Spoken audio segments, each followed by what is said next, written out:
Peace and love, family. Welcome to another Read Book Club discussion. Today we are discussing Chapter 4 of The Color of Law by Ricard Rothstein. Chapter 4, The Color of Law. The title of this chapter is called Own Your Own Home. Own Your Own Home. I am your sister, Dr. Ma'at, and I'm looking forward to having this discussion with Brother Tiwolo and also to the brothers and sisters in the chat. Brother Tiwolo, go ahead and introduce yourself to the listening audience, King. Hello, family. How you doing? I'm Brother Tiwolo, known as Brother T. On these YouTube streets, I'm known as JT Cornring, where I take precious metals, gold and silver, and configure them into wearable jewelry. But today, we're talking about this awesome book by Ricard Rothstein, The Color of Law, and we're looking to dive into Chapter 4. So I hope that you all are ready to take notes and also participate in the chat. Dr. Ma'at? Yeah, absolutely. And I want to shout out the first couple of folks who are in the building. I see Kawaji Wright, and I might have butchered your name, family. Kawaji Wright, he's the good said good evening. Blockchain is in the building. Blockchain Revolution, bridging multiple divides. Peace and power to you, Blockchain. I see Leticia is in the building. She said good evening. Oh, my big bro, DJ King Freeman. Hey, finesse, we got a rap, man, because we're talking about bringing KRS-One and Lord Jamal down here to have a panel discussion about the origins of hip hop. And I need you, big bro. I need you to DJ that event and plan it out with me. All right. So I need to holler at you. So DJ King Freeman is in the building. Family, make sure you go check out his YouTube platform. Brother T, he's running a mixtape series called Hip Hop Ain't Dead or Hip Hop Isn't Dead. And he's just dropping mixtape after mixtape after mixtape, and he's killing them right now. All right. And so finesse, put your YouTube channel in the chat so I can put it up here so the family can see it. Peace to a beautiful mind. Peace and love to you, a beautiful mind. Peace and love, Virgo Venom. Virgo Venom supports everybody platform. She was just over there with sincere love to God, and now she's here. So sending nothing but love. It's nothing but love and honor to Virgo Venom. Our brother Shimsu is in the building. Peace to brother Shimsu. Ulysses. I'm sorry, I'm gonna say Ulysses so bad. Wilson, I probably butchered it. Blame it on the Baltimore accent. It's in the building. Peace and love to you, brother. Atum. Peace and love to you. Sun God is peace and love, beloved. Peace and love to you. And I see Eso. Say how Queen from Togo. He said, trust me, I'll do my best to get you connected to Togo. Ashe. Let me know, brother. Let me know. So, family, make sure that you share the discussion, family. I hear feedback, brother T, on your end. Family, make sure that you share the show. I don't like saying share the show. Let me recant that. Share the discussion. Because it's not a show, right? T, like it's not showmanship and all this. It's a discussion. And so tonight we're going to be talking about the reasons why we see low Black home ownership. There's a reason for that. There's a reason for the entire Black condition, right, in the United States of America. And so tonight we're going to be unpacking that. Why is Black home ownership so low? And of course, when you see something in the present, you have to go back to where? History, right? To understand why is this currently happening to Black folks, or why are Black folks currently in this predicament? Well, you got to go back to history to understand what's happening today. And so today we're going to be talking about the propaganda, the programs, and the policies that created white home ownership and prevented the growth of Black home ownership. But before we get started, Brother T wanted to address a comment from the last video, and this is something we're gonna incorporate into our book club discussions. Because I love when you all come through, you watch the videos and you actually comment. And so, peace to the people who will be watching in the archives and commenting. But what we're going to start doing is maybe picking one or two comments from underneath the video and addressing them at the beginning of the book club discussion. All right. So, Brother T, did you find the comment? I did find a comment. Can you hear me clearly? Yep. I want to thank everybody once again coming into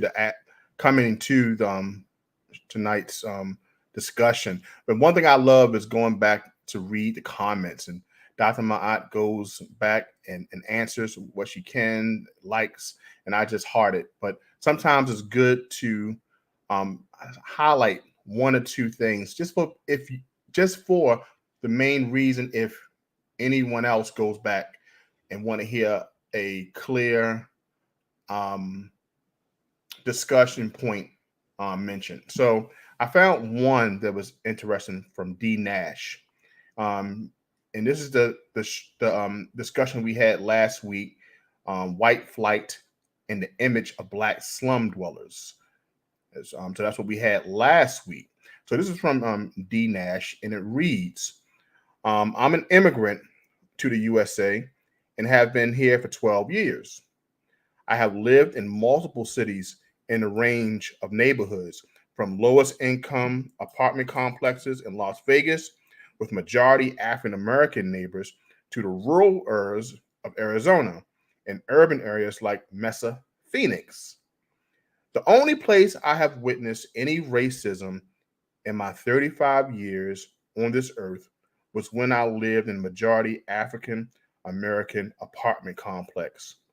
And it was not against African Americans. No, they were the perpetrators. As an outsider, all I can say is this: the Black American community has to fix the root causes of the problems in its communities. The fatherless children, the uncouth behavior of your young women. History is full of awful things. It's time you, as a community, grew past your history and embrace the future. All this planned victim won't get you anywhere. It's kind of pathetic. And there was 3 likes to that comment. Did I And like it, Brother T? Because I don't. That's not something that no, I would like. Okay, all no, right. it's just that I know that when people go back to read it, people put their, the likes, the dislikes, or On maybe it. a comment on it. And one thing I wanted to bring up was basically that in this comment, D. Nash stated some obvious things, like, communities being slums, us being perpetrators, fatherless homes, things in this comment that he put down. And if he really set out the time to look at this book club and to understand exactly what we are pointing out, he would see historical points.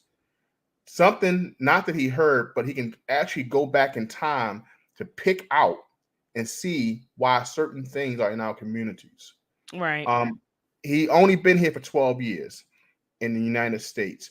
So Mm. he came long after all the smoke cleared.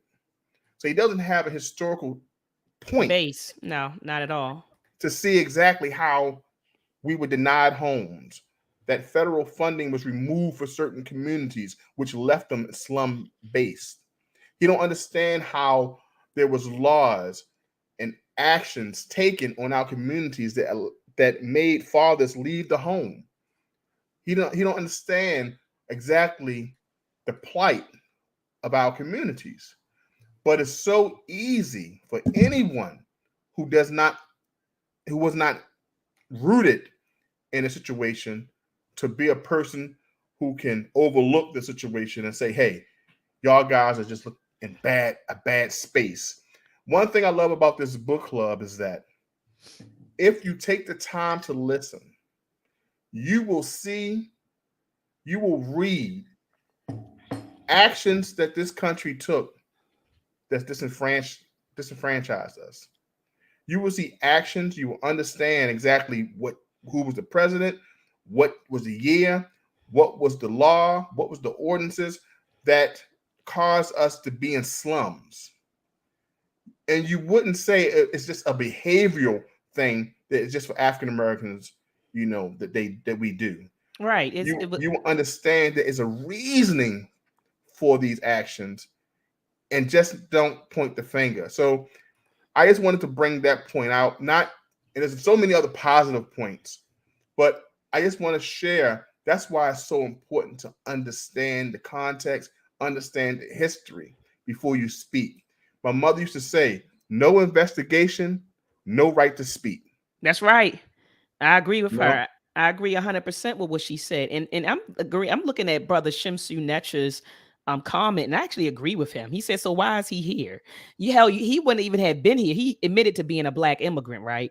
yes. So you're here because of us. And whatever benefits, whatever whatever lifestyle that you even created for yourself in America, you can thank black Americans for having that life. Whatever life he was able to carve out for himself and his family here in America, he has us to thank for that. And so, I'm with brother Shimsu. So why are you here? What's going on in your damn country? Because you coming over here pointing the finger at us, telling us that we need to get our shit together, right? But whole time you didn't ran from your country, because why are you here? What's going on in your country that you had to come over here to carve out a life for yourself and your family, right? And so I'm with brother Shimsu on this one. But thank you so much, brother T, for making the point that you made. And I agree wholeheartedly with you that before you pass judgment on a group of people, study the history of that group of people. You don't even know the history and what they've been through, which would cause them to be in the predicament that they're in. And so, what did you say, mommy said? No No investigation, investigation, no right to speak. no right to speak.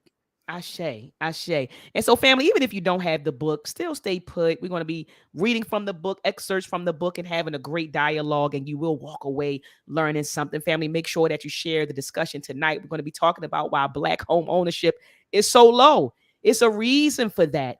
And that reason goes all the way back to the 1900s. Okay. There's a reason why you see more white folks owning homes than black folks. And that was all by design. And I know people get tired of us saying it was by design. It was by design, but it was by design. And so, brother T, go ahead and kick off the chapter for us. Yes, this is chapter four, Own Your Own Home. And on the first page, we have a picture of a black children standing on a wall. Okay. And under this picture, the caption reads, the Federal Housing Administration required a developer to build a wall separating his whites only project from nearby African American residents. Once again, I love saying this quote, blacks became a contagious of wealth. And this is what's given by Antonio Moore, because the wall was a clear indicator that I'm here and you stay over there, away from the proximity of my home. And I wanted to bring up a point also before we go further. On page 75, Richard Rothstein wrote, in 1973, the U.S. Commission on Civil Rights concluded that housing industry aided and abated by government must bear primary responsibility for the legacy of segregated housing. Government and private industry came together to create a residential segregation. That's the breakdown of this chapter.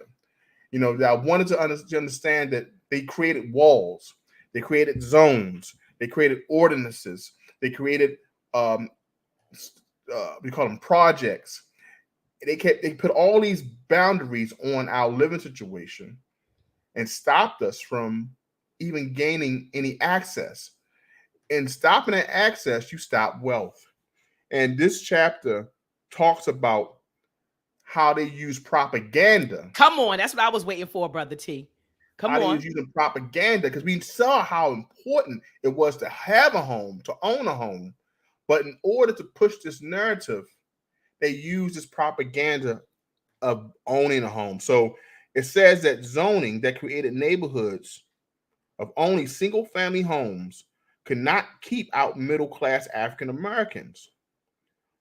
Then it goes further and says the incident that provoked Baltimore to adopt its racial zoning ordinances in 1910 was a prominent African American lawyer moving into a majority of a white block. So you had African Americans moving and trying to buy houses. But we all heard this saying that goes, you want to own a home with a white picket fence. You have this beautiful father, mother, and the dog. That's the American dream. Well, this is a whole image that was sold There was a whole and the government aided with the banks and also the realtors to sell us this own your own home. It's the American dream. But the propaganda was this one thing that we don't mention. They was trying to fight communism. This propaganda was because of communism. Why Mm-hmm. must you say? Why was it communism? Well, communism was a ideal by Karl Marx, Go ahead, teach T. right? And this ideal, let me break it down. 'Cause I want to make sure I'm correct. The political theory advocating a class war. All property is publicly owned. People. So, in order to change this theory of communism, they said, you know what? We can't have them have the idea that people can control it. We got the government controls everything. We got to say if we want them to embrace capitalism, they must own a home. So the whole push of owning your home was to promote capitalism because they didn't want you to even have that thought of communism. What did they accuse Martin Luther King of communism? That he Yep. had communist thoughts of the social actions. So the whole thing, this whole government thing was to make sure that keep communism out, but in order to do so, empower whites to buy homes, to buy into, um, I say, Bank America, or bank in the growth of America, own a part of America, own a part of your communities, and that's totally against communism. So it gave them the ideal of make sure that you can buy into what we're selling, and don't worry about government or the government taking care of you. Buy into it. You want to be your own man, your own family, be in charge Mm-hmm. of your communities. Buy into it. Mm-hmm. So this was all about making sure that we didn't have communist thoughts or anything to combat that American ideal, but they first empowered whites to do so. Absolutely. And I love Brother T. That was a beautiful breakdown. That I mean, I that was a beautiful breakdown. I just kept thinking while you Speak were your talk, speech. like, Speak your speech. you know what I mean? Speak your It took me six speech. months to get there, but I got Speak there your eventually. speech. I said, wow, Brother T, that no, it was good. It was a really good breakdown because you're right. That was the catalyst behind encouraging white people to become homeowners, like you said, because they were terrified of that 1917 uh, Russian revolution, Revolution. right? Mhm. Yeah. And so they were thinking that, well, wait a minute, they said that communism could be defeated in the United States by getting as many whites as possible to become homeowners. The idea that those who owned property would be invested in the capitalist system. So that was a great point that you made. I also like how you talked about propaganda and Mhm. how they utilize propaganda to encourage. Oh man, I hear echo again, T. But they utilize propaganda to persuade whites to buy homes, because prior to that, a lot of white folks were renting. So I know people will look at us, Brother T, today and say black people are renters. They rent. Well, whites were renters initially. A lot of white people rented, apartments and lived in projects and stuff. And that's the story that they don't tell. You would think that white people have always lived in the suburbs. I know I used to as a kid. You think of this white people live in the suburbs, or because when I grew up, you always saw that white folks were living in homes in the suburbs with beautiful, amenities, and black people tend to live in the city. That's what I saw growing up. But when you learn history, you learn that, hold up, wait a minute, the first people who inhabited projects were white folks. That's first and foremost. Um, and that white people were also renters. And then, like you said, Brother T, they use propaganda to get white people to own their own homes.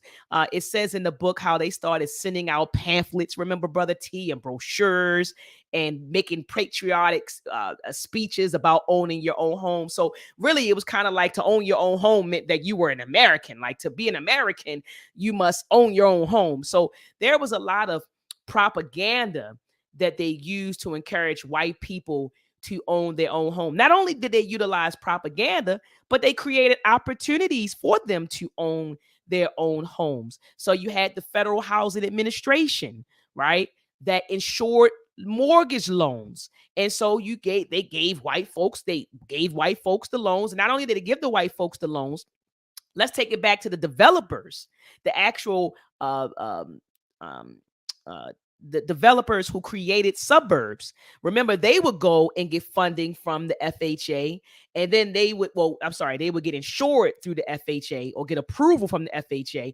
Then they would take their approval over to the banks. They get the money, they get the money, and then they go and create a whole suburb for white folks.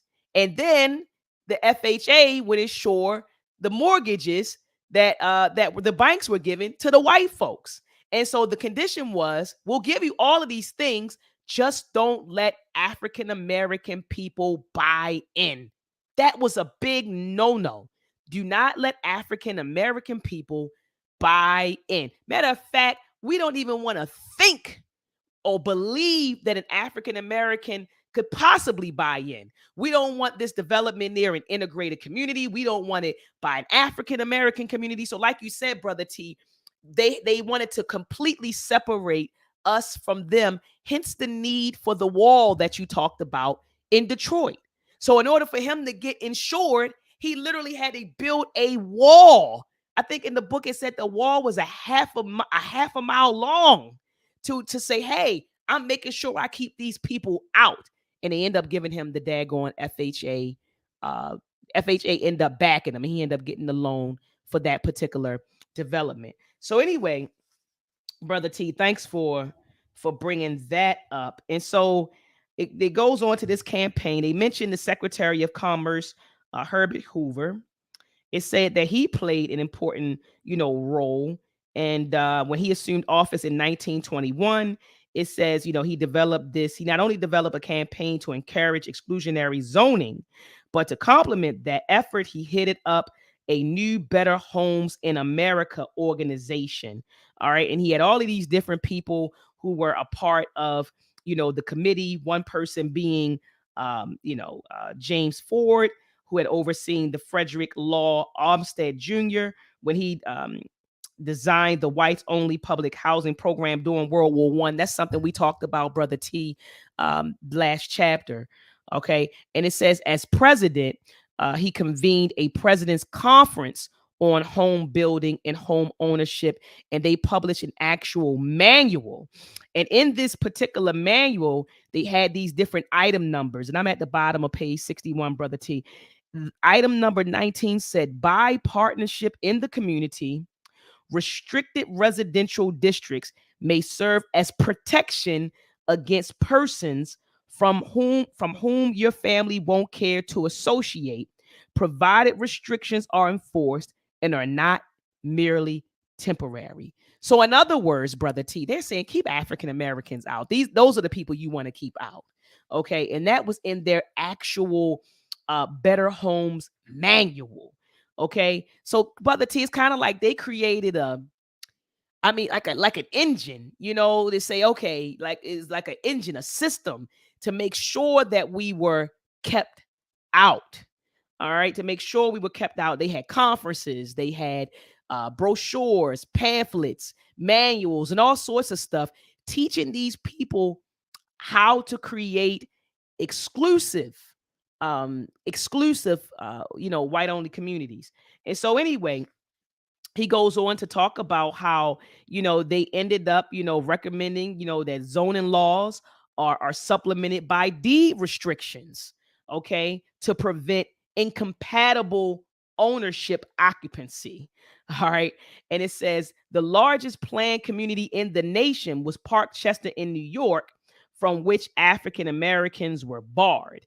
It says when one apartment was sublet to a Black family, the particular this one person who did do that, they said that he was evicted, when they sublet it to an apartment. So it goes on to talk about, his committee, Hoover's Commerce Committee, Robert Whitten, Lawrence Stevenson, Harlan Bartholomew, and all of these different people were segregationists. Okay. And it says that, one of the conference's 31 committees was devoted to Negro housing. So they had 31 committees for this particular conference, Brother T. And only one was devoted to Negro housing. Brother T, talk about that while I get this cough out.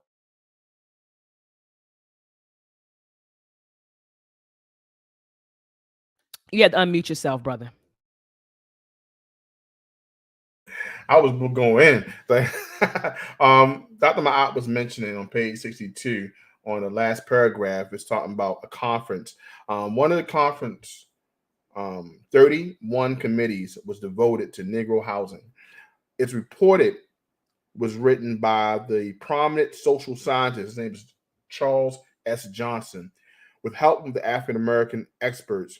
It documented violence against African Americans who attempted to live in previously white neighborhoods, but issued no call for measures to prevent this. With just a hint of disapproval, it described court permission for zoning and other legal devices to impose segregation. Another part I have highlighted was that the report did not address the inconsistency of such proposals with the conference's endorsement of residential segregation. Most of Johnson's report was devoted to recommending improvements in the quality of urban apartments where African Americans were forced to live in its northern cities. Now, the Johnson report on Negro housing garnered little attention, and federal government's insistence that African Americans can be excluded from single family suburbs became more explicit during the New Deal. As with the public housing programs of the PWA, federal promotion of home ownership became inseparable from a policy of racial segregation. So even though Charles S. Johnson came up with a report showing how living in the apartments was not the best suit for African Americans, they still would not include that report in the ruling of giving them the opportunity to go to the suburbs with the whites. So even though they had someone who was kind of like fighting for the cause of giving us a better opportunity in housing, their whole plan was to make sure that whites still had the opportunity and the funding, the money, as KP mentioned. Don't forget about the realtors who wouldn't show blacks homes in the places. Not just that, but also not give blacks the opportunity to get that funding to move in the new created suburbs. So we always were asked, well, why wasn't blacks allowed? Didn't they know that we needed help, or didn't they know our living situation wasn't the best? This right here shows, yes, even if the study is done, they still, with the government help, was assisted in moving out of their establishment to move into a better, more economical, and one that had equity created into it. So this is what that part of the chapter was talking about. No, absolutely, Brother T. And so at the top of page 63, he ends this particular section with saying that, the federal government's insistence that African Americans be excluded from. Did you read this already? Yes. Okay, all right. So I need to go back. All right, because I was like, all right, okay. So you read the top of page 63 already. Okay, yeah. So basically, Brother T, the government was complicit in, the racial segregation of America, just period. And so, when you talk about reparations, are black people owe reparations? Absolutely. It's too many receipts. It's too many receipts, Brother T.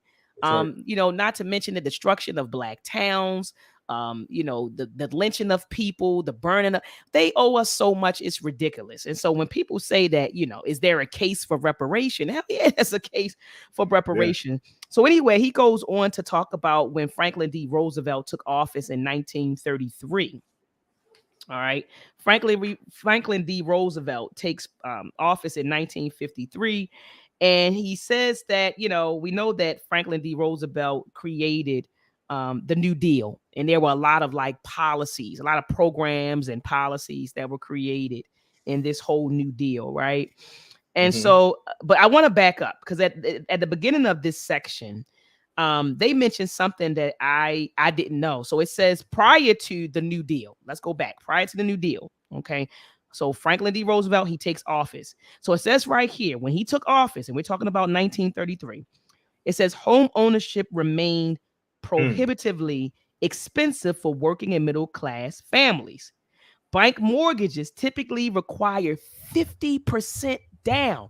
And when I read that, hold on, brother T, when I read that, I was like, dang, no wonder, a lot of people could not afford houses. They had to come up with 50% of the down payment. But then when you qualify for the FHA, and when the FHA came along and banks, their stuff was insured, people were able to get houses was, little to nothing down. And so I think that, but I wanted to hold on, brother. Let me finish the thought. No. All I'm gonna say is take your time with this, Dr. Ma'at, because this answers about 4 questions inside the chat. Take your time. Take my time with this one. Take my time with this one. So it says prior to the New Deal, prior to FHA and all of this stuff, home ownership remained prohibitively expensive for working and middle class families. Bank mortgages typically require 50% down, interest only payments. Oh my gosh, interest only payments and repayment in full after 5 to 7 years. If these conditions, brother T, were placed on us today, I wouldn't be able to afford the home I have. 50% down and interest only payments, and I had to repay it in 5 to 7 years. Yes. Who could afford this? Working and middle class people can't afford to do that. So it says at which point the borrower would have to refinance or to find another bank to issue a new mortgage with similar terms. Few urban working and middle class families had the financial capacity to do what was being asked. And then the Depression made the housing crisis even worse. Many property owning families with mortgages couldn't pay their payments and were subject to foreclosure. Right? So here we go. With most others unable to afford homes at all, the construction industry stalled. The New Deal designed one program to support existing homeowners who couldn't make payments and another to make first-time home ownership possible for the middle class. So I got to highlight that. Yes. That's what I'm gonna put a star next to that. So they designed one program to basically save homeowners, right, from foreclosure, and another one, okay, to make first-time home ownership even possible. So let's talk about the first program, right, to bail out existing homeowners. Okay, that was the HOLC, the Homeowners Loan Corporation. All right. And that was established in 1933 to rescue households that were about to default. All right. So that was the first program. The second program that they're talking about, which was to make first-time home ownership possible for middle class, is the Federal Housing Administration, the FHA. So and I learned this basically when we read The Color of Money. So the HOLC, the Homeowners Loan Corporation, what it did was it purchased existing mortgages that were subject to imminent foreclosure and then issued new mortgages with repayment schedules up to 15 years later, right? And they extended it to 25 years. It says, in addition, the HOLC mortgages were amortized, meaning that each month's payment included some principal as well as some interest. So when the loan is paid off, the borrower will own the home. Thus, for the first time, working and middle class homeowners could gradually gain equity. Brother T. So they were able, hold on, are we talking about some wealth, Brother T? So they were able to gradually gain equity while their properties were still mortgaged. If a family with an amortized mortgage sold his home, the equity, including any appreciation, will be the family's keep. right? And so a lot of people use that equity. They use that equity, Brother T, to invest in businesses. They use the equity for colleges. They did all kinds Right. of stuff with the equity. All right. And that's So, something that we didn't have. Go ahead, Brother T. so this is why I wanted you to take this slow, because this is right here answers so much. If anybody says, well, how we can just, build anything when it comes down to building any structure for ourselves. At this time in history, you had to put 50% down on a home. Now, just this, let's hydroplane to 2022. A 300,000, say a $500,000 home. If we still had those same practices today, that we had to put half down, and we only had 7 years to pay for it, could we do it? We could not do it. Nope. It's impossible for most of us, depending on, what we make, what we bring in on a yearly basis, to say, I'm going to put down $250,000. It's hard enough for people to put down 20%. So the point I was trying to say, we're on page 63 for those who are following. I just wanted that point to be brought and marinated, because we always wonder why we couldn't do certain things in this point of history. 50% down. Houses, I talked to my grandfather this weekend, and he was telling me he bought his house. There's an historical part of Baltimore. House is 140 years old. He said that his uncle purchased a house for him. It was $11,500. Today, the house is worth almost $350,000 to $400,000. So he looks into a point that he had to take a loan from his uncle. His uncle went to get the loan and said, "Hey, can you take over this?" So he had ability from a relative to help him to purchase the house. Not many uncles are going to give you that opportunity today. Probably the down payment, not maybe purchase the whole house. But the homes back then you're looking at $15,000, $20,000 for a top house, in the 1950s, right? Right. So I'm just saying that at this time, at this year, 1933, it's home 50% down. That's impossible for brothers. One of the members of our chat stated, says, remember, we didn't have any money. True, especially to do this deal.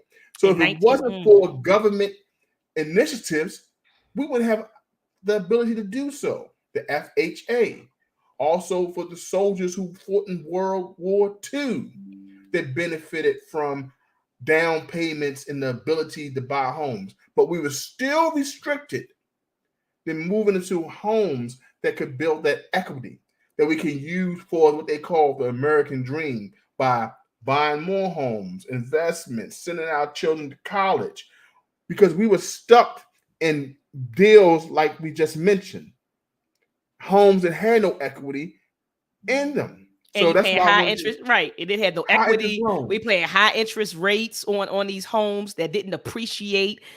We paid more for the home than what it was worth. They ran a game on us. And shout out to brother Marcus Sharp. He said prime examples of wealth redistribution and tax exploitation. He said while all of this was happening, we were paying taxes to help fund housing discrimination. Facts, brother Marcus Sharp. Nothing but facts.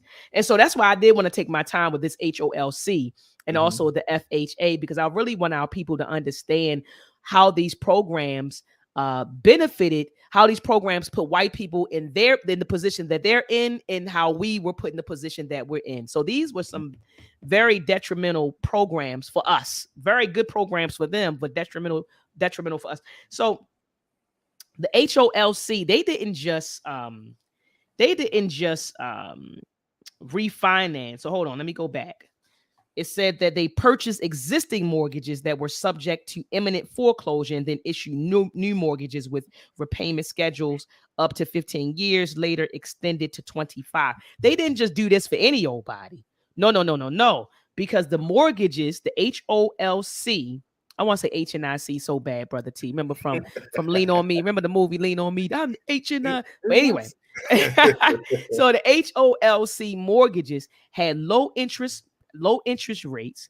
It says, but the borrowers still were obligated to make regular payments. The HOLC therefore had to exercise prudence about its borrowers' abilities to avoid default. To assess risk, the HOLC wanted to know something about the condition of the house and of surrounding houses in the neighborhood to see whether the property would likely maintain its values. So what did they do? It says the HOLC hired local real estate agents to make the appraisals on which refinancing decisions could be based. With these agents required by their national ethics code to maintain segregation, it is not surprising that engaging risk, HOLC considered what, Brother T? The racial composition of the neighborhood. The HOLC created color-coded maps. Here we go with redlining. See, a lot of us talk about redlining, but can't tell you who started redlining. What is that? Okay, so they started color-coded. They created color-coded maps of every metropolitan area in the north, with the safest neighborhoods colored in green and the riskiest colored in red. A neighborhood earned a red color if African Americans lived in it, even if it was a middle class neighborhood of single family homes. All right. And it says, although the HOLC did not always decline to rescue homeowners in neighborhoods colored red on its maps, the maps had a huge impact and put the federal government on record as judging that African Americans, simply because of race, were poor risk. So they did not rescue us when we defaulted on our mortgage payments. We didn't qualify, for that program. But white people, they were saved. Their homes were saved from foreclosing. So then, Brother T, he goes on to talk about the FHA, the Federal Housing Administration, that was established in 1934. So this is 1 year later, right? So the first program saved white folks' home from being foreclosed on. The second program enabled first-time home buyers to purchase a home, and these were whites. So it says, to solve the inability of middle-class renters to purchase single-family homes for the first time, Congress and President Roosevelt created the Federal Housing Administration in 1934. The FHA insured bank mortgages that covered 80% of purchase prices, had terms of 20 years, and were fully amortized. It said to be eligible for such insurance, the FHA insisted on doing its own appraisal of the property to make certain that the loan had a low risk of default. Because of the FHA's appraisal standards included a whites-only requirement, racial segregation now became an official requirement of the Federal Mortgage Insurance Program. The FHA judged that properties would be too risky for insurance if they were in racially mixed neighborhoods or even in white neighborhoods near black ones that might possibly integrate in the future. So of course, so the banks are looking at it like this, Brother T. I'm not going to give you no daggone mortgage if the FHA is not going to insure it because I want my money regardless. So if the FHA doesn't insure loans for black people, then I'm not going to give out bank loans to black people. And so that's when, I know Richard Rothstein didn't get into it in The Color of Law, at least not yet, but I know in The Color of Money, Darren talked about how then you started having the contract sellers where white people will go and get the mortgages and then come back to black folks and charge us double what the mortgage was, so they go get a cheap loan and come back to us and say, so let's say the house was worth $20,000. The white folks come back to us and say, well, I can give you this house, but it's going to cost you $40,000. And then if you default on one payment, I'm going to kick you out and keep all of your money. So that's the type of shadiness that was happening. Brother T, that you want to add? This one of the tactics that was before the passage, a paragraph that you read, which caught my eye, was on page 64 when they shared an example from St. Louis. It says that For example, in St. Louis, the white middle class suburb of Ladue was colored green because, according to an HOLC appraiser in 1940, it had not a single foreigner or Negro. So it just tells you, people like how did they know? What was the reasoning they did the color code? And you explained it previously, but just the appraiser, they sent their minions out as well, just to make sure and look at the property and look at the lines that were created. Okay, we can definitely color this green because there's not a foreigner or a Negro in sight. This is safe property. This zone here will be funded by the banks and the federal government. So it just shows you that it was a system of disadvantage that was given to us. They made sure that they funded who they wanted to be funded. And there was a Absolutely. question that KP asked was blacks excluded from these programs? That was how they was excluded. They created the zones. Then to make sure that it was the right thing, they sent appraisers to examine the zones in those places. Okay, this is green. This is red. No blacks in sight. No foreigners in sight. This is good. This is what's going to be funded. So just wanted to make that point, Dr. Mahat. Absolutely. No, absolutely. And great point.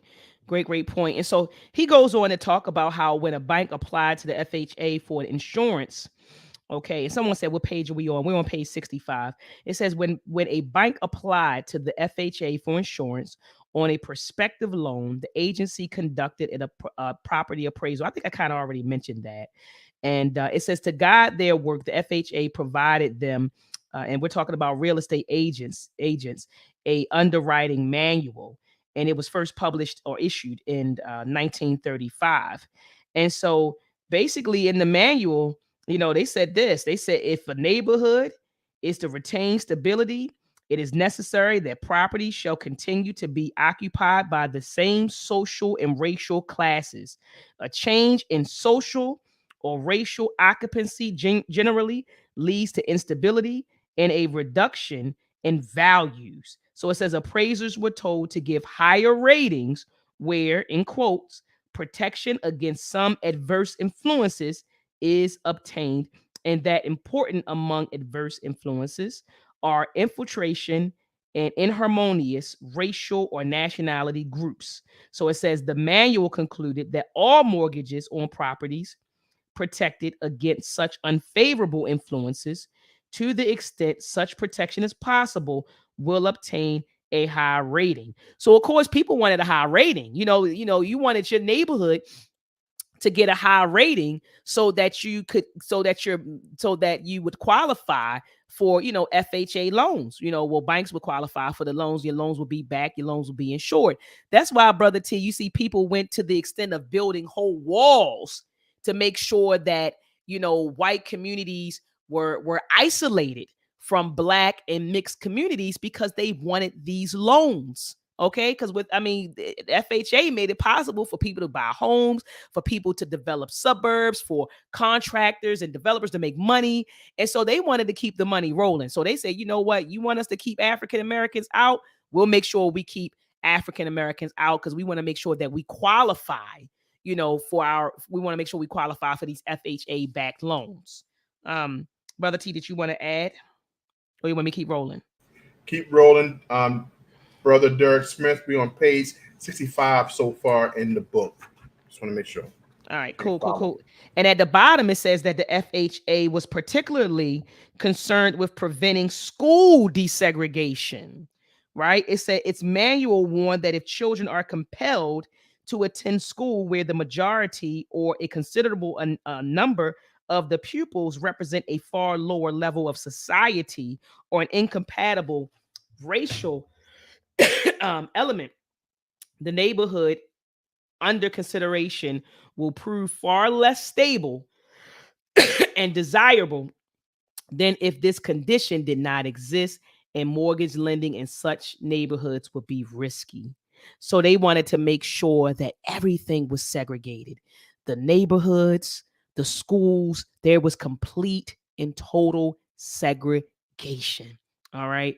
So it goes on to say that they made some, subsequent additions to the underwriting manual. Remember, the first one was published in 1934. They said in 1947, the FHA removed words like inharmonious racial groups, right, from the manual. Because remember, Brother T, people going to court at this time and taking cases all the way to the Supreme Court. And that's why, I know I just want to pause for a moment.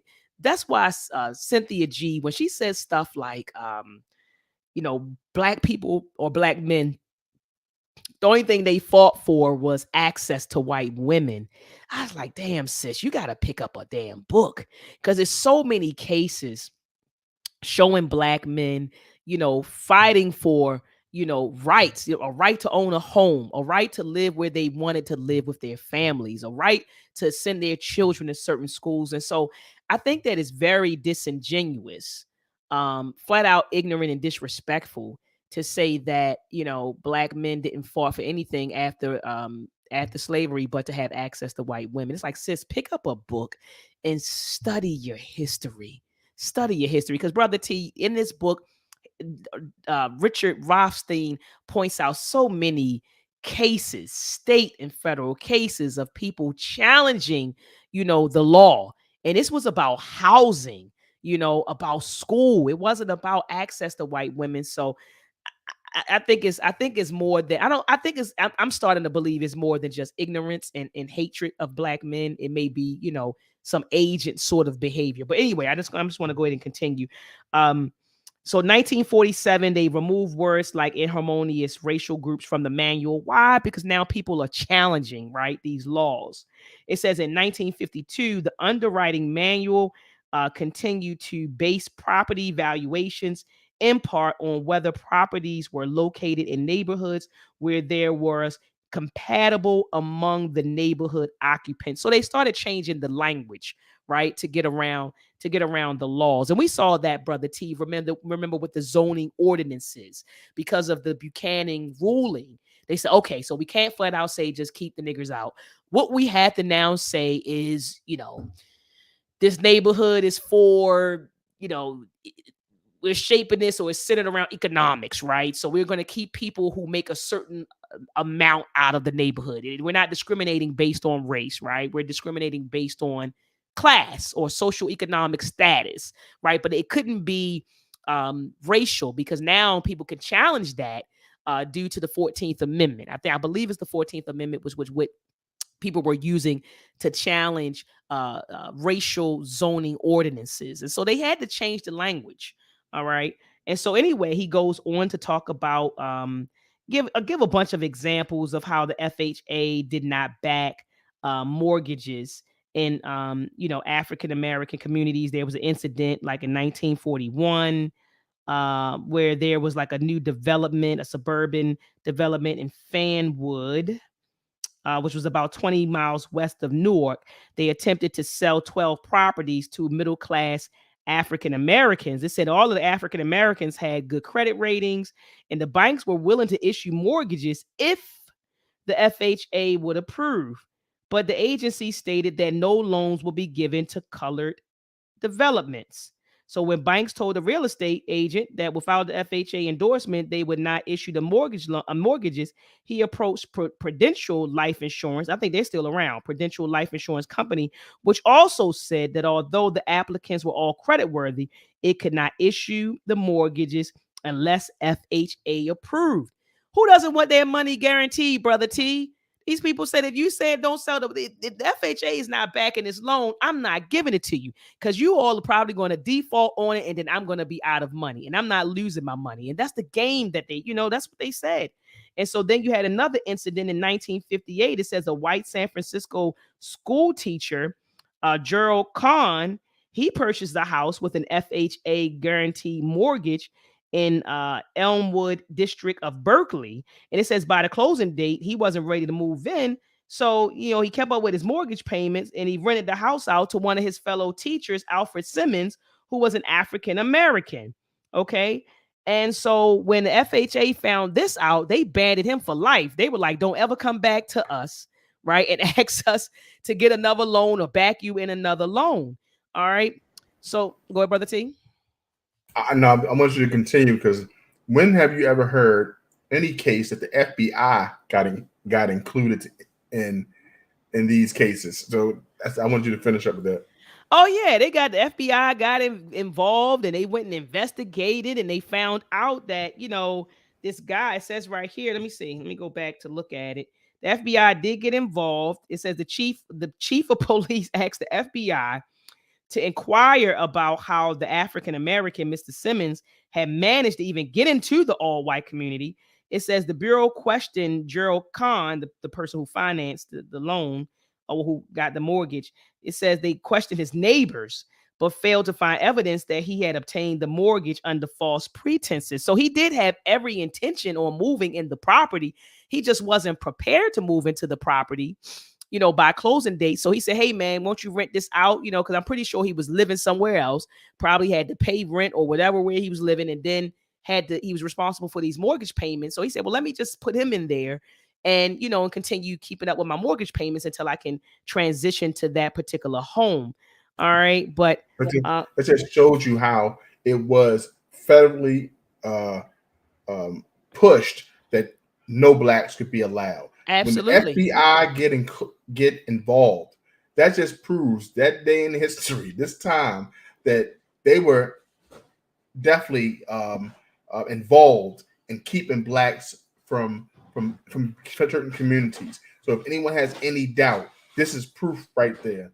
The FBI went to neighbor's house to check to see if this African American had the right to stay here, and still the FHA, however, then blacklisted Mr. Cohen, advising him that he would be denied the benefits of participation in the FHA insurance program. And so it just shows you that they were all in this to keep us away from any prosperity. And this being a white man, they say, you know what, we're going to deny you, punish you for even attempting to make us think that this is going to happen. You know what I'm saying? Right. They banned it. Crazy. They banned him for life. I read it. I was like, whoa, because you let a black person move into your house, the all white community. It was like, we banning him for life. Don't ever ask us for a loan for anything. We not backing nothing. Bananas, man. And so anyway, then he goes on to talk about this particular note he received from a sister. Her name was Pam Harris. She's a school teacher in Georgia. And her family traced their roots back to Hamburg, South Carolina. For those who don't remember or didn't join us last week, in Hamburg, South Carolina, that's where the massacre took place with the red shirts. They were trying to prevent black people from voting down there. And they went in there, and I think they killed about 50 some odd black people, trying to discourage black people from voting right there in Hamburg, South Carolina. So anyway, he's going into this story, or he's recounting a story that Pam Harris shared with him about her great uncle Leroy Merriday, who was born actually 14 years before the Red Shirt Massacre occurred in South Carolina. And so it talked up, Leroy. I think he fought in World War One. It says that while he was there, I'm sorry, he didn't fight. They said he. Let me see. Let me go back. His father worked in the brickyards. Leroy himself, Leroy Merriday, he became a blacksmith. There we go, shoeing horses for the cavalry in France in World War One. And so then he caught the attention of railroad tycoon August Belmont, who was serving there at the time in the supply department. And they said that he was a passionate horse racer. He had built the Belmont Race Track on Long Island, New York. And so he was impressed by Leroy Merriday. And so he ended up saying, man, come work for me. And so he started work for him. He started making good money. And then he sent for his family. And that's how black folks used to do, Brother T. Remember, like, if we got to remember where when this was, And so during that time, it's like if we got into an area and we started making good money, we would send for folks in the South. Come up here. I can get you a job, get you settled in. And so a lot of the times our ancestors, one person would go, stake it out, get a job, get established. They send word back down south. This is a good area. Come on up here. You can make some money. And then we would live with our relatives until we got on our feet, you know. I'm sitting here right now thinking of my grandmother, Evelina McFadden, peace be upon her soul. She came to Baltimore. My eldest cousin Gladys, she said that I think in the early 1950s, she got herself established, and she sent for Gladys, and Gladys ended up coming up here. And that's why a lot of my cousins, a lot of us were born in Baltimore, because different family members came up from the South. But anyway, so Leroy Maraday then started, he got his younger brother to come up. His younger brother persuaded his other younger siblings to come up, and their parents, okay, and then classmates. And before you know it, they had an entire street.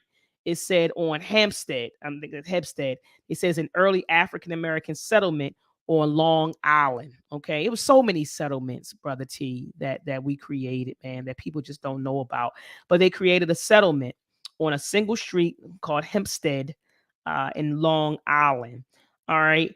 And so it talked about how, one of the Maraday youngest brothers, Robert, he went on to play the saxophone, and he joined this jazz ensemble. It says during World War II, the federal government sponsored the service organizations to support the troops and workers in the defense plants. He, talking about Robert Maraday, he joined the United Service Organization band that entertained workers at the Grumman Aircraft Plant in Long Island. And so then they started contracting him. It says the contacts that he made there led to the company actually hiring him as one of the first African American employees. Grumman, like the Ford Motor Company in Richmond, California, had exhausted the supply of white workers available to meet its military contracts and had begun to recruit African Americans for the first time. So it says while he was there, he was able to save a couple of dollars. Then he started his own trucking business. And so he used to move and haul material for different builders. Okay. And so they were constructing a white suburb, okay, in 1946 called the Levittown. I don't know if I'm pronouncing that correctly, but I would call it Levittown. Okay. But what was ironic about this, Brother T, is that you had this brother who has his own business. He's making good money. He's hauling materials, right, for a company that is developing a suburb that he couldn't even move into.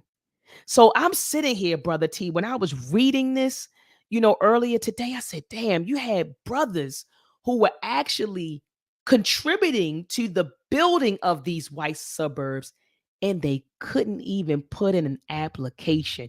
It does say that one of them, one of the Maraday brothers, he put in an application because he was like, oh, look, y'all letting, veterans up in here. Then shoot, I'm gonna go ahead and apply. But he quickly learned that his application was what, Brother T? Denied. Denied. So he felt like, well, I'm black, I'm a veteran. I came back from the war, I fought. And he saw quickly, found out quickly, Brother T, that no, you can't get up in here. This is for whites only. This is for whites only. And the name of the town was called Levittown. I believe it's called Levittown. Okay. Brother T, did you want to add anything from page 69? I know we're coming down to the wire. Yeah, you broke that down beautifully, Dr. Ma'at. And just the one point, it was generally known that Black people couldn't buy into the development. When you grow up and you live in a place, you know what the rules are. So they didn't even try at that point. They realized, hey, we can't live there. We can't reap the benefits of what's being created here. So that's one point that you definitely brought home. Thanks, Ahmad. And this is sad. Look at the bottom of page 69. So he applied to get into Levittown, right? Yes. And he was a veteran. So he should have been able to get in.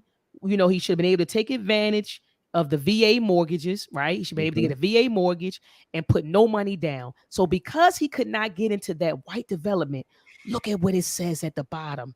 It says when he attempted to buy a house in the development, his application was refused. Instead, he bought a house in an almost all Black neighborhood suburb called Lakeview. Although Levitt owners could buy property with no down payment and low interest VA mortgages. So he had to make a substantial down payment in Lakeview and had to get an uninsured mortgage with higher market interest rates. His experiences of discrimination in the Navy and the housing market permanently embittered him. I guess so. So this man who fought in the war, right? This brother who fought in the war couldn't even take advantage, couldn't even get a VA mortgage like the other white soldiers, right? Or the other white vets. You couldn't become a pilot. Couldn't become a pilot, right? Couldn't train with him to get that skill, make more money. He Nope. said, "Okay, I can't do that. I fought in this for this country, in the military, and I still can't get the housing. Discrimination in the Navy and housing."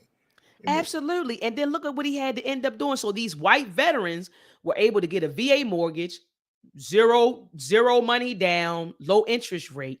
He had to move into an almost all black neighborhood, put a substantial down payment down, and get a mortgage with high interest rate. I mean, you talking about discrimination, man. Examples of discrimination. I don't know what is. So moving on, brother T. They talked about, I'm on page 70. We're coming down to the Wire family. It says after World War II, the newly established VA also began to guarantee mortgages for returning servicemen. It adopted the FHA housing policies. As soon as I read that, I said, well, we're excluded, right? Because FHA said we'll issue those mortgage loans. We'll back those loans as long as you don't give them to African American people. And I believe, I don't know if Ricard Rothstein said it in this book, but I believe that Barra Darren may have mentioned it in her book, The Color of Money, that didn't the FHA use the HOLC's maps to make their decisions or to assist in that, like within that appraisal process, brother T? I'm sure they did. I can't remember what page or what chapter it was talking about, but those maps were used for a very long time, redlining. So I'm sure they were. Absolutely. So it says the VA appraisers relied on the FHA's underwriting manual. We know what that said. By 1950, the FHA and the VA together were insuring half of all new mortgages nationwide. And I have an asterisk next to this next statement. It says the FHA had its biggest impact on segregation, not in its discriminatory evaluations of individual mortgage applicants, but in its financing of entire subdivisions, in many cases, entire suburbs as racially exclusive white enclaves. Isn't that crazy, brother T? Like they literally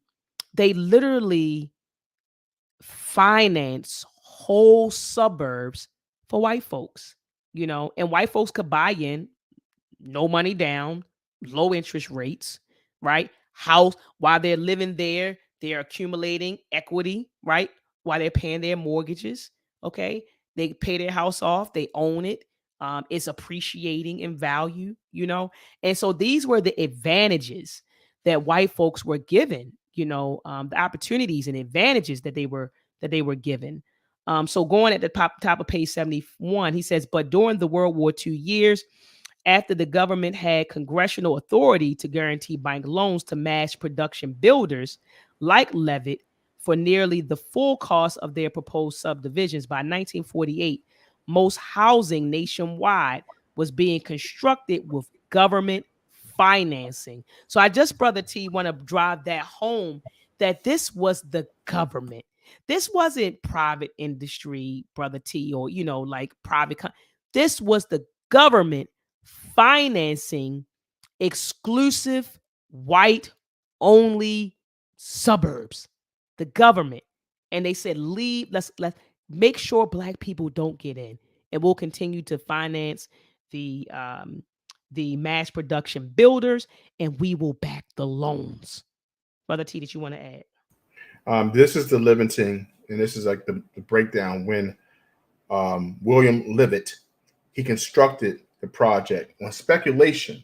He said, "Hey, I'm here to giving away money, right, to build homes, like you just mentioned." He says William Levitt said he constructed 17,500 homes $8,000 a pop, 750 square feet.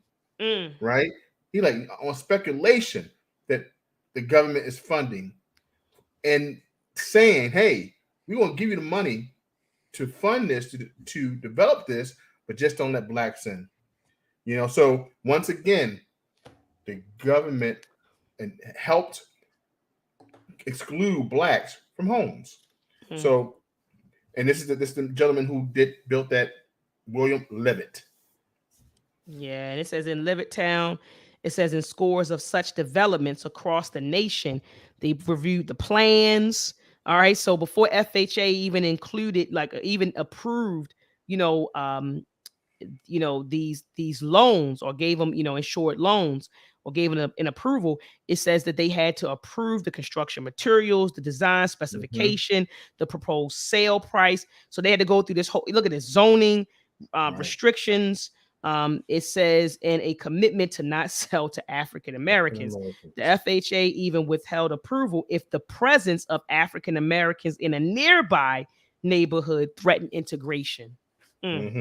So they locked us out by any means necessary. And then, so Brother T, from page 72 all the way to the top of page 73, he lists all of the FHA whites only projects.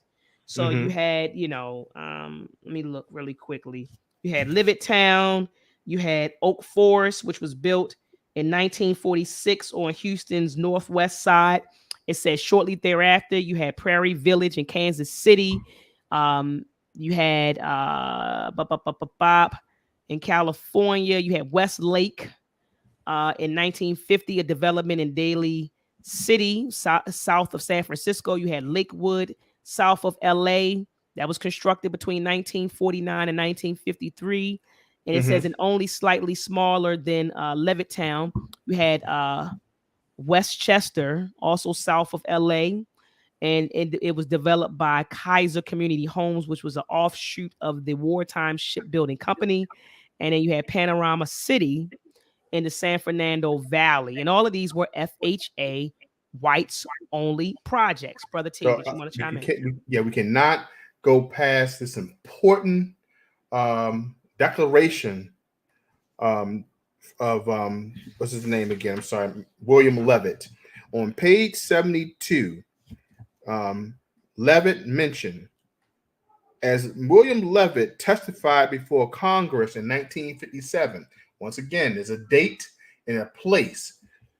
William Levitt testified before Congress in 1957. Let's do the math. How long ago was that? We are 100% dependent on the government. We are 100% dependent on the government. The government. That's the government. Right, the government. So let me tell you, this man, he admitted, I could not create this 17,500 homes, $8,000 a pop, totally funded by the FHA and for white homes, if it wasn't for the government. I'm 100 dependent. So when they tell you, look at them blacks dependent on the government. Look at them people dependent on the government. He said, I could not build this establishment unless if it wasn't for the government. Speak your speech. Speak your speech. Speak your speech. Speak your speech. Easily. So I just want to make sure we run that point home, because we're going to now talk about a black establishment that had no funding, no backing. So it just shows you that when they tell you that it tells you when they say, wait, hey, why people ask for funding? Do it by yourself. Pull yourself up by your bootstraps. Pull yourself up by the bootstraps. Go ahead and fix it yourself. I'm telling you, they receive funding. So much funding, they said this is like the projects. It's like it's like the projects. You created the projects all over again. So I'm just saying the initiative was to build homes for whites in the suburbs. And like you said, we had a brother who was helping to build it, but could not live in it. So just wanted to bring that point. But because the poorest was intended for African Americans, R.E.A.D could not get a FHA financing for it. As a result, the construction was shoddier and the design was skimpier than it had been in St. Anne. So even when a development was created for blacks, because of the funding, it wasn't even built correctly. It wasn't built with the best materials. Nope. And they couldn't even get the funding to make it so. Nope. So even when we had something built for us, it wasn't the same quality. Not at all. Look, it said, Building without federal support. yep, and it said right here, brother T, that the residents, they could not accumulate equity. They and it says that their communities facilities, their community lacked facilities, parks and playgrounds, right? So like you said, for communities that weren't backed by FHA loans, like you said, it was shoddier, the construction materials were cheap, they didn't have the community facilities, they couldn't acquire equity in these places. So we got the short end of the stick. We got the short end of the stick. He even talks about who they gave the funding to, but who this house, the African Americans, the poorest in the town of Breckenbridge Hills, a few miles away from St. Anne. He intended to sell to African Americans whose incomes and occupations, from truck drivers to chemists, were similar to those of St. Anne buyers.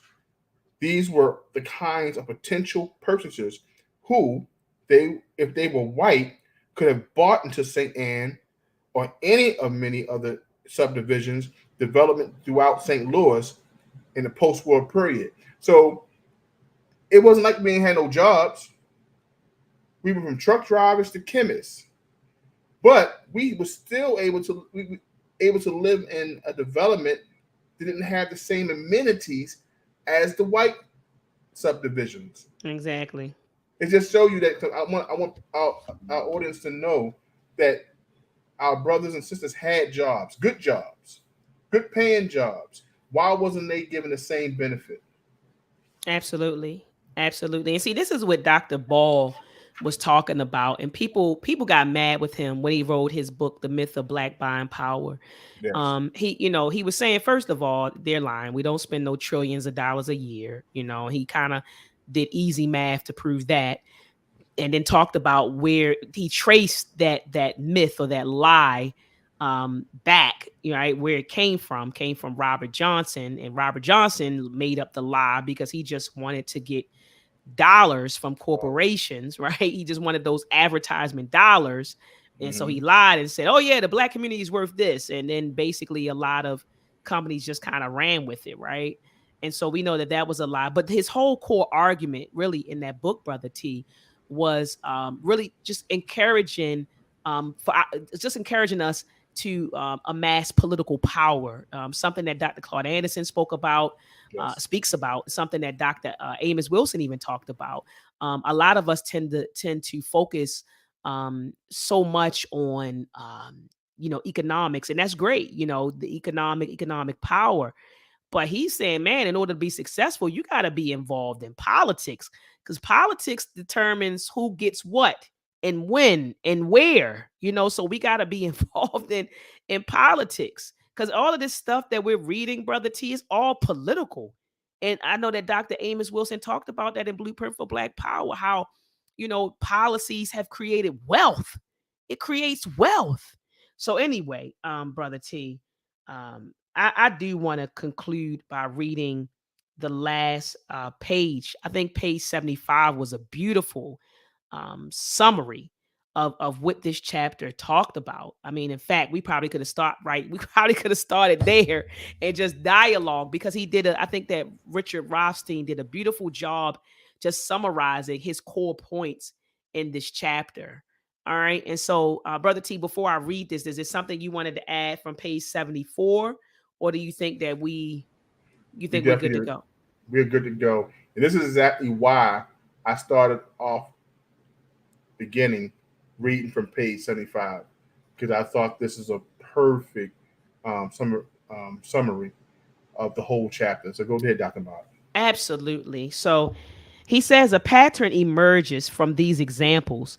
Government's commitment to separating residential areas by race began nationwide following the violent suppression of Reconstruction after 1877. So that's when it started. He says, although the Supreme Court in 1917 forbade the first wave of policies, racial segregation by zoning ordinance, the federal government began to recommend ways that cities could evade that ruling, not only in the southern and border states, but across the country. And the ruling that they're talking about, family, is the Buchanan ruling. Okay, you can find it on page 45. So, and they said that the Supreme Court ruled that it violated the 14th Amendment. All right. So he goes on to say that in the 1920s, all right, a Harding administration committee promoted zoning ordinances that distinguish single family homes from multifamily districts. Although government publications did not say it in as many words, committee members made little effort to hide that important purpose was to prevent racial segregation, because they already knew who was living in the single family homes. It was white folks, and they knew that we were living in multifamily districts. Okay. So it says simultaneously and through the 1920s and the Hoover administration, the government conducted a propaganda campaign directed at white middle class families to persuade them to move out of apartments and into single family dwellings. During the 1930s, the Roosevelt administration created maps of every metropolitan area. We're talking about the redlining, right? The green and redlining maps, right? Okay, from that was generated by the HOLC. So it says, and divided into zones of foreclosure risk based in part on the race of their occupants. The administration then insured white homeowners' mortgages if they lived in all white neighborhoods into which there was little danger of African Americans moving. So here comes, the racial covenants, Brother T, right? The deed restrictions and all sorts of stuff. Mm-hmm. So it says after World War II, the federal government went further and spurred the suburbanization of every metropolitan area by guaranteeing bank loans to mass production builders who would create the all white subdivisions that came along to ring African American, I'm sorry, not African, but to ring American cities. In 1973, I think that was it, but it's because you read this in the beginning. But in 1973, the U.S. Commission on Civil Rights concluded that the housing industry aided and abetted the government must hear the primary responsibility for the legacy of segregated housing. Government and private industry came together to create a system of residential segregation, Brother T.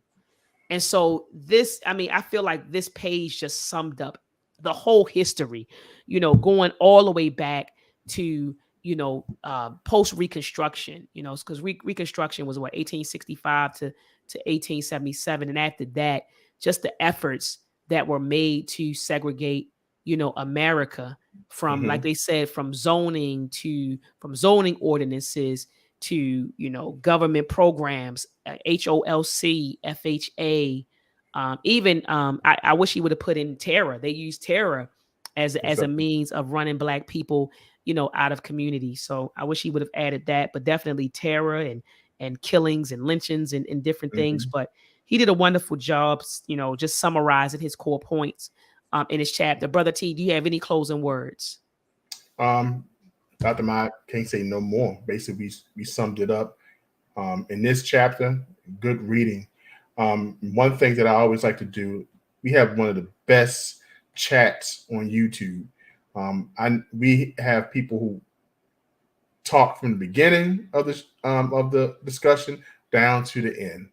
And BJ Riggs stated, yes, they did, and they threw drugs into create and devastated conditions we are now dealing with.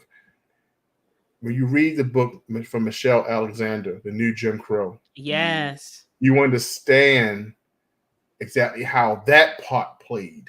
And the beautiful thing about this book is that we're now learning how communities came to the way they are now, how they formed, where did the wealth go, how is it being when you had that discussion on how wealth creation and generational wealth, you can now come to a book like this and talk about, okay, in the 30s, 40s, and 50s, we were unable to amass an amount of wealth that could benefit us in 2022. Why? Right. Because we're talking about our grandparents. We're talking about their parents. So we talk about two generations not able to amass an amount of wealth. How can we intelligently talk about that? Let's talk about how the government was involved in keeping that from our hands. And now, when people say, what can we do today? Understand what happened in the past and move forward with research and understanding and action. Ashe, brother T. Ashe. And so, anyway, family, this was a powerful discussion. Make sure that you share it and get it out to the family. Get it out to the people. Like brother T said, man. When you want to understand how these communities are formed today, you got to go back to the past, right? And see what policies. I love how brother T in the last discussion you talked about how you know, just the different administrations when you study, politics. You said, I want to know who was in office, Sure. and what policies, did they create, and push, and how did those policies impact us? And those are the questions that we should be asking. Like, so you're looking around at different structures in your community. Well, who was in office? When was that structure created? Oh, when was Mm-hmm. that community established? Oh, 19 who was in office? Mm-hmm. Oh, and based on who was in office, oh, let me see the administration. What policies did they create? What laws passed? And that's how you figure out, why your environment is what it is. And so that's why I always tell people history isn't a thing of the past. It isn't Mm-hmm. dead, it's living. You see history whenever you step outside of your door. You see history. That's history you're looking at. So history is alive and well, and it impacts. It's made it a tremendous impact, on us. And so, in order to understand who we are and why we are what we are, and where we are and why we are where we are, we have to Mm-hmm. understand and study history. So, with that said, family, I'm gonna let you go. I'll be back live this week on Tuesday at 7 p.m. Eastern Standard Time. I'm trying to get in touch with Dr. Milana Karenga to talk about, 2022 COINTELPRO. I think that a lot of Black folks, brother T, think that, COINTELPRO is something of the past. It's not happening Mm-hmm. anymore, but it's still alive and well. And so I wanted to bring him on to talk about COINTELPRO and how that impacted the Black liberation movement, the Black Power movement, in the 70s. But if Mm-hmm. he's not going to come on, if I can't get him, then I'll be back I'll be back live on Tuesday at 7 p.m. Eastern Standard Time to critique my discussion on Fox Soul, which was, do Black people in America, do we need white people to be successful? And yes, family, there were Black people on the panel who said, yes, we need white people to be successful, and which was very problematic for me. So anyway, I'll be back. Either way, I'll be live on Tuesday at 7 p.m. Eastern Standard Time. Family, also join me back on Thursday at 7 p.m. Eastern Standard Time. I'll be live with Baba Ashwell Kwesi. The Oh wow. first time Baba Ashwell Kwesi has been on my platform. So I'm super duper excited, about having Baba Ashwell Kwesi on. And so we're just going to be talking about, his journey, really. He's been putting in work. He's an elder now. He came up under Dr. Ben. And so we're going to talk about, his journey, just his life journey, and what he's doing now and what he's up to. It'd be like a conversation, like we're kicking it on the couch. So family, again, I'll be live 7 p.m. on Tuesday and on Thursday, 7 p.m. Eastern Standard Time. If you don't catch me on those days, be sure to watch the discussion in the archives. And if you don't catch me, period, right? Have a Black-tastic week. Peace and Black power.